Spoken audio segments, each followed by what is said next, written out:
Supreme Judge. Hi Mouli, ఎలా ఉన్నావు? అవునండి, ఎలా ఉంది సక్సెస్? చాలా హ్యాపీగా ఉందండి. క్లౌడ్ లైన్లో ఉన్నావా? గాల్లోనే ఉన్నా. అసలు ఎక్స్పెక్ట్ చేసావా ఇంత పెద్ద సక్సెస్ వస్తుందని? ఇది ఖచ్చితంగా జనాలు చూస్తారని అయితే అనుకున్నా అండి ఫస్ట్ నుంచి. కానీ ఇంత ఫస్ట్ రోజే వచ్చి చూస్తారు నా కోసం అనుకోలేదు. సినిమా బాగుంటుంది, కొంతమంది వస్తారు ఫస్ట్ రోజు, రివ్యూలు వస్తాయి, రివ్యూలు చూసి జనాలు వస్తారు అనుకున్నాం. కానీ ఫస్ట్ రోజే బ్రేక్ ఈవెన్ అంటే మైండ్ పోయింది. అట్లా చాలా చాలా సపోర్ట్ చేశారు ఆడియన్స్కి థ్యాంక్ యూ. అసలు ఏంటి అసలు ఈ సబ్జెక్ట్ నీ దగ్గరికి ఎలా వచ్చింది? అసలు ఏంటి దీని ప్రయాణం ఎలా సాగింది? మార్తాండ్ నా దగ్గరికి అప్రోచ్ అయ్యాడండి. ఫ్లాట్మేట్ అక్షయ్ అని ఉంటాడు, తను యాక్టర్. తనకు వేరే సబ్జెక్ట్ తీసుకొని వచ్చాడు, వేరే స్క్రిప్ట్ తీసుకొని వచ్చాడు. సో ఆ ప్రాసెస్లో నన్ను చూసాడు ఒకరోజు ఫ్లాట్లో. చూసి నా దగ్గర ఇంకో స్క్రిప్ట్ ఉంది బ్రో అని చెప్పి ఇంకో స్క్రిప్ట్ చెప్పాడు. చెప్పగానే నాకు చాలా నచ్చింది. నేను వెంటనే ప్రొడ్యూసర్ని టచ్ చేసి ఐటీ వాళ్ళ దగ్గరికి అప్రోచ్ అయ్యాము. ఆదిత్య వచ్చాడు, ఆదిత్య ప్రొడ్యూసర్గా చేశాడు. చాలా అలా అంటే సాధారణంగా ఓటీటీకి చేసిన సినిమాలు, మామూలుగా థియేట్రికల్ చేసిన సినిమాలే ఓటీటీలో ఒక్కొక్కసారి సరైన రెస్పాన్స్ లేక బిజినెస్ అవ్వక ఓటీటీలో డైరెక్ట్ స్ట్రీమింగ్ చేస్తుంటారు. అలాంటిది ఓటీటీ కోసం మొదలుపెట్టిన సినిమాని థియేట్రికల్లో ఇంత బిగ్గెస్ట్ బ్లాక్ బస్టర్ అవ్వటం ఎలాంటి ఫీలింగ్ ఇచ్చింది? ఇది ఓటీటీ కోసం అయితే స్టార్ట్ అవ్వలేదండి, థియేటర్ కోసమే స్టార్ట్ అయింది. నేను థియేటర్ కోసం అయితేనే చేస్తా ఈ సినిమా అని ఈటీవీ వాళ్ళకి ఖచ్చితంగా చెప్పా. ఇది థియేటర్ సినిమా అయితే మీరు చేయండి, లేకపోతే వేరే వాళ్ళ దగ్గరికి వెళ్ళిపోతాను, నేను థియేటర్లో ఆడుతుంది చేయండి అని చెప్పా. వాళ్ళు అలాగే నమ్మారు. థియేటర్ సినిమానే స్టార్ట్ అయింది. ఇది ఓటీటీ అని స్టార్ట్ అవ్వలేదు. ఖచ్చితంగా అవుట్పుట్ సరిగ్గా రాకపోతే ఓటీటీకి వేసేవాళ్ళు, కానీ అవుట్పుట్ ఇంత మంచిగా వచ్చింది, థియేటర్కే పోయాం.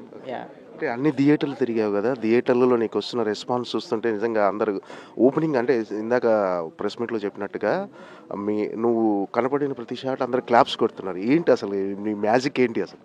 ఏమో అండి, వాళ్ళ సపోర్ట్ అంతే. ఆడియన్స్ అంతగా ఓన్ చేసుకున్నారు నన్ను, నా జర్నీని ఎప్పటి నుంచో చూస్తున్నారు కాబట్టి. సంవత్సరాల నుంచి ఏదో పిచ్చి పిచ్చి వీడియోలన్నీ చేస్తున్నాడు, ఇక్కడ చూస్తూ చాలా సపోర్ట్ చేశారు. అప్పుడు సపోర్ట్ చేశారు, ఇప్పుడు సపోర్ట్ చేస్తున్నారు. వాళ్ళ లవ్ అంతే. సోషల్ మీడియాలో మౌలికున్న ఫాలోయింగ్ కానీ ఎంతవరకు ఉపయోగపడింది ఈ సినిమా సక్సెస్లో? ఖచ్చితంగా అండి. ఇప్పుడు ఆ సోషల్ మీడియాలో బజ్ క్రియేట్ చేసాం కాబట్టి ఇంట్రెస్ట్ వచ్చింది ఆడియన్స్కి. ఖచ్చితంగా ఆ బజ్ లేకుండా ఉంటే ఈ ఫస్ట్ రోజు ఇంత కలెక్షన్స్ వచ్చేవి కాదు. సో అది చాలా హెల్ప్ అయింది. ఆ ప్రమోషన్స్ కానీ అందరూ బనివాస్ గారు కానీ, వంశీనందపట్టి గారు కానీ థియేటర్లు ఇవ్వడం కానీ చాలా అంతా హెల్ప్ అయిందండి. చాలా చాలా ప్లస్. అంటే థియేటర్లో మొన్న మీ అమ్మా నాన్నని చూపిస్తూ చెయ్యి లేపించి వీళ్ళు మా అమ్మా నాన్న అని, బట్ మీ ప్రౌడ్ మూమెంట్ ఎలా ఉంది అప్పుడు? డెఫినెట్లీ లైఫ్ టైం మూమెంట్ అండి అది, లైఫ్లో ఇప్పుడు మళ్ళీ రాదు. సో అది అంతే, మాటలు రావట్లేదు అంతే. ఏంటి అమ్మ నాన్నల ఫీలింగ్ ఎలా ఉంది? అమ్మ నాన్నలు ఇప్పుడు ఎలా ఉన్నారంటే ఫస్ట్ వాళ్ళు కదిపితే ఏడుస్తున్నారండి. వాళ్ళు కాల్ చేసిన ప్రతిసారి ఏడుస్తున్నారు ఆనందంతో. సో చాలా అంటే చాలా హ్యాపీగా ఉన్నారు. అంటే ఇలాంటి సబ్జెక్ట్తోనే నువ్వు థియేట్రికల్ ఎంట్రీ ఇవ్వాలని ముందు డిసైడ్ అయ్యావా? అవునండి, అంటే చాలా రోజులు వెయిట్ చేశాను మంచి స్క్రిప్ట్. 90s తర్వాత మంచి స్క్రిప్ట్ల కోసం. మంచి స్క్రిప్ట్ ప్యారలల్గా నా స్క్రిప్ట్ మీద నేను వర్క్ చేస్తుండే. నేను రాసేవాడిని. సో ఈ స్క్రిప్ట్ రాగానే ఇది పర్ఫెక్ట్. ఫస్ట్ నాది ఎప్పుడైనా చేసుకోవచ్చు, ఇది perfect. This has wider audience. ఇప్పుడు ఇట్ హ్యాస్ ఇంటర్మీడియట్ బ్యాక్డ్రాప్ కానీ, లవ్ స్టోరీ కానీ, ఫ్యామిలీ కామెడీ కానీ. This has much larger audience. ఆ ఫ్యామిలీ ఆడియన్స్ ఎంటర్టైన్ అవుతారు, యంగ్ ఆడియన్స్ ఎంటర్టైన్ అవుతారు, ఓల్డర్ ఆడియన్స్ ఎంటర్టైన్ అవుతారు. సో ఇది థియేటర్కి పర్ఫెక్ట్ వర్క్ అవుతుంది. For first film I can market well అని ఫిక్స్ అయ్యి ఇది డిసైడ్ చేసుకుందండి. సినిమాలో కాత్యాయని లవ్ చేయవైన song, rap song sensational hit. ఇప్పుడు అందరూ ఆ సాంగ్ గురించే మాట్లాడుకుంటున్నారు. అది చేస్తున్నప్పుడు నీకు అనిపించిందా? అవునండి, అదే main highlight of the film.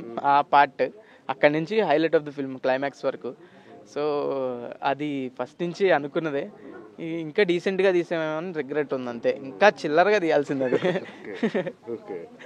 ఏంటంటే సినిమాలో ఎక్కువ ఏ ఎపిసోడ్స్ ఎంజాయ్ చేస్తున్నారు నువ్వు అనుకుంటున్నావు? ఆడియన్స్ కానీ యూత్కి బాగా కనెక్ట్ అయింది, రిపీట్ ఆడియన్స్ వస్తున్నారు. చాలా రోజుల తర్వాత ఒక సినిమాకు రిపీట్ ఆడియన్స్ రావటం అనేది ఇట్స్ మిరాకిల్. ఇప్పుడు దీన్ని నువ్వు ఎలా, ఈ సక్సెస్ని ఎలా రిసీవ్ చేసుకుంటున్నావు? 2 సార్లు చూసా అంటున్నారు, 3 సార్లు చూసాను. నేనే చూడండి, ఎంత సినిమా నచ్చినా రెండోసారి చూడండి నేను థియేటర్లో. అలాంటిది మొన్న సినిమా రెండోసారి 3ఓసారి చూస్తున్నా అంటుంటే నాకు ఏం చెప్పాలో అర్థం కావట్లేదు. సింగిల్ స్క్రీన్లో మీరు చూస్తే సింగిల్ స్క్రీన్లు ఫుల్ అయిపోతున్నాయి. సింగిల్ స్క్రీన్లో ప్రతి 2 నిమిషాలకి నవ్వుతున్నారు, గట్టిగా అరుస్తున్నారు, అంతగా కనెక్ట్ అయ్యారు.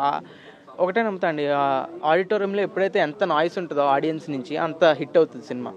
సో ఇది ప్రతి 2 నిమిషాలకి నాయిస్ విపరీతంగా వస్తుంది, ఆడియన్స్ అరుస్తున్నారు, ఎంజాయ్ చేస్తున్నారు, పిచ్చిగా ఎంజాయ్ చేస్తున్నారు. సో అంతే హిట్ అవుతుంది. అంటే ఈ లైన్ పంచులు కానీ సినిమాలో ఉన్న ఎంటర్టైన్మెంట్ విషయంలో క్రియేటివ్ సైడ్, అంటే ఆల్రెడీ నువ్వు ఒక మీమ్స్ క్రియేటర్ కదా, నీ పార్ట్ ఎంతవరకు ఉంది దీంట్లో? ఫస్ట్ నుంచి బౌండ్ స్క్రిప్ట్ అండి ఇది. మా అతను నా దగ్గర తీసుకొచ్చిన పర్ఫెక్ట్ బౌండ్ స్క్రిప్ట్. దాని తర్వాత ట్రావెల్ అవుతూ ఉంటాం, మన ఐడియాస్ ఇస్తూ ఉంటాం, అన్నీ చిన్నవే అంతే తప్ప మొత్తం బౌండ్ స్క్రిప్టే ముందు నుంచి స్టోరీ అంతా. అంటే ఇప్పుడు ఒక సినిమా సక్సెస్ కొట్టావు, ఒక టాక్ ఆఫ్ ది ఇండస్ట్రీ అయ్యావు, ఖచ్చితంగా నీ దగ్గరికి చాలా కథలు వస్తుంటాయి. అంటే నీ కెరీర్ని ఎలా ప్లాన్ చేసుకోవాలనుకుంటున్నావు? ఎలాంటి కథలతో సినిమాలు చేయాలని నువ్వు డిసైడ్ అవుతావు? మంచి కథలతోనే ముందుకెళ్దాం అనుకుంటున్నాను అండి. ముందు వరకు ఎంత చూజీగా ఉన్నానో 90sతో కానీ లిటిల్ హార్ట్స్తో కానీ, నెక్స్ట్ది కూడా అంతే టైం తీసుకొని అయినా డబ్బులు రాకపోయినా మంచి స్క్రిప్ట్ సెలెక్ట్ చేసుకొని చేయాలని అంతే. నీకు ఈ సినిమా విషయంలో నీకు వచ్చిన బెస్ట్ కాంప్లిమెంట్స్, అంటే హార్ట్ టచింగ్ అనిపించిన కాంప్లిమెంట్స్ ఏమున్నాయి? అసలు ఎవరి దగ్గర నుంచి వచ్చింది? నాని గారి ట్వీట్ చాలా మెమరబుల్. ఆయన చెప్పారు, నీ గోడలో ఇటుక అవుతానేమో అని. అది చాలా అంటే చాలా హ్యాపీ అనిపించింది. ఈ little hearts 2 ఉండబోతుందా?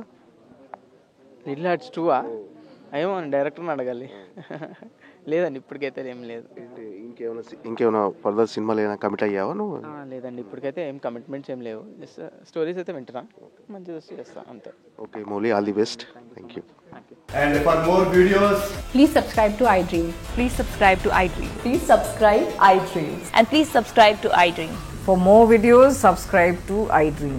please like, share and subscribe to the channel. Congratulations, iDream. Subscribe to iDream. Subscribe to iDream. So subscribe to iDream Media. iDream ki iDream team andarki huge congratulations. Please subscribe iDream Media. Please subscribe to iDream. Subscribe iDream. Please subscribe to iDream. iDream అంటే నా కళల ఛానల్ను subscribe చేసుకున్న నోరు తిరుగుతలేదు, మీరైతే గంట గుర్తు కొట్టండి. For more such videos, please subscribe to iDream. Subscribe to iDream. Please subscribe to iDream. Please subscribe iDream Media. Please do subscribe to iDream. Please subscribe to iDream Media. For best entertainment and information, please subscribe iDream. And don't forget to subscribe to iDream.